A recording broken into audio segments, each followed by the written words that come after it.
কুরুল gaming কে কিন্তু বেশি একটা রাগ করতে দেখা যায় না, বাট একদিন কিন্তু তিনি লাইভের মধ্যে রেগে একদম ফায়ার হয়ে গেছিল। মানে তিনি কিন্তু একদিন লাইভের মধ্যে বিয়ার ম্যাচ খেলতেছিলেন এবং একটা ম্যাচের মধ্যে কিন্তু তার কাছে অনেক ভালো পরিমাণ লুট ছিল, কিন্তু ম্যাচের একদম শেষের দিকে এসে মানে যখন জোন একদম ছোট হয়ে যায় তখন কিন্তু ম্যাপের সব এনিমিরাই গাড়ি দিয়ে উড়ে ধাক্কাধাক্কি শুরু করে। এরপর কুরুল গেমিং এর সাথে যা ঘটে।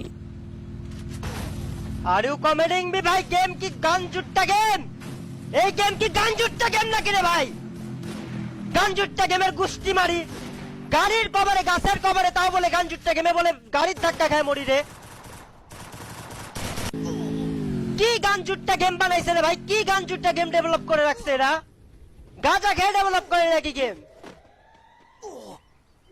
এত কষ্ট করে এত ভালো খেলার পর লাস্টে যাবো না গেমের গ্লিচে চলে যায় মরি বলে, মেজাজটা গরম হয়ে যায় না বলো?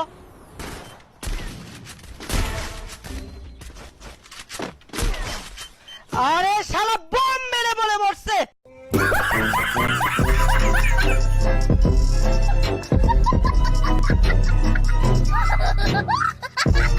আসলে এইটাকে অ্যাংরি মোমেন্ট না বলে ফানি মোমেন্ট বললেও কিন্তু চলে। মানে এই ভিডিও ক্লিপটা প্রথমবার দেখার পর কিন্তু আমি হাসতে হাসতে একদম শেষ। যাই হোক গাইস, তোমাদের কাছে কি মনে হয় এটা কি অ্যাংরি মোমেন্ট নাকি ফানি মোমেন্ট, তা কিন্তু কমেন্ট সেকশনে কিন্তু কমেন্ট করে জানিয়ে যেতে পারো। আর হ্যাঁ, এই ক্লিপটাকে কিন্তু অনেক লো কোয়ালিটির লাগতে পারে, কারণ এইটা কিন্তু প্রায় আজ থেকে 9 থেকে 10 মাস আগে একটা লাইভের মধ্যে হয়েছিল, যা লাইভ থেকে খুঁজে বের করা কিন্তু প্রায় অসম্ভব। এই